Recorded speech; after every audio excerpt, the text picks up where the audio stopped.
El passat dissabte 28 de novembre, al migdia, tenia lloc al carrer Rafael Casanova, davant del local de l'agrupació folclòrica de Molins de Rei, la presentació de la comissió organitzadora de la consulta ciutadana per a la independència de Catalunya del proper 28 de febrer de 2010. Una iniciativa de Molins Decideix i que acull diversos representants d'entitats i personatges del municipi, alguns de coneguts a nivell nacional, com l'actriu Sílvia Bel.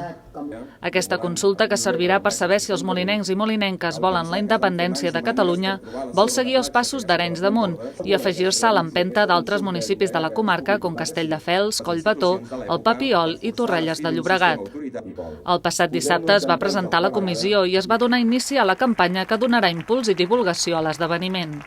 La comissió està encapçalada per l'Ateneu Molei i compta amb el suport explícit de la majoria del consistori molinenc, Convergència i Unió, Candidatura d'Unitat Popular, Esquerra Republicana per Catalunya i Iniciativa i Esquerra. Molins Decideix va decidir tirar endavant aquesta consulta després de l'aprovació d'una moció presentada al ple municipal del setembre de 2009 que va comptar amb la implicació de l'alcalde Ivan Arcas en representació del govern local. Els que han aprovat la moció són els que hi són i en aquest cas el Partit dels Socialistes i el Partit Popular que no la van voler aprovar, dubtem bastant que s'hi acabin afegint. Molt bé, llavors què farà? Que tot i així els convidem, evidentment, creiem que si tenen una opció diferent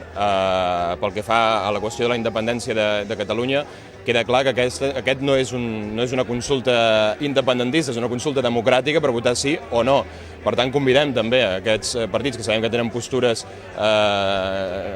de diferent tipus, sigui de l'Espanya plural, sigui de l'Espanya més única, però que no contemplen la independència, que hi participin i que després es pugui votar que no o que sí.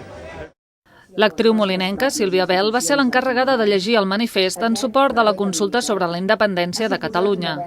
Aquest va ser el tret de sortida d'aquesta campanya, que durarà 3 mesos i que té com a principal objectiu aconseguir que 20.716 molinencs i molinenques s'acostin a les urnes el pròxim 28 de febrer per decidir si volen o no la independència de Catalunya. L'acte va comptar amb les intervencions d'Ignasi Termes, portaveu de Molins Decideix, Antònia Castellana, primera alcaldessa de la democràcia, així com diversos representants d'entitats adherides. També hi van ser alcaldes dels últims anys del municipi, com Josep Janés, Víctor Puntes i l'actual alcalde Ivan Arcas. A Molins de Rei, no presentem per ara cap comissió, sinó aquesta iniciativa, perquè l'objectiu és que aquesta comissió en les properes setmanes, el proper mes, s'acabi d'integrar amb moltes més entitats que a dia d'avui, en aquest acte, ja ens han dit que també s'hi afegiran. Creiem que a Molins de Rei, ara el que ens toca fer és això, fer aquesta reunió i trobar la implicació, que crec que en l'acte d'avui s'ha vist aquest esperit en molta de la gent que hi ha, molts representants d'entitats que tenen ganes de participar-hi amb implicació, sobretot. L'acte de Molins Decideix va finalitzar amb la foto de família de tots els que faran possible la consulta i dels qui donaran suport a la iniciativa.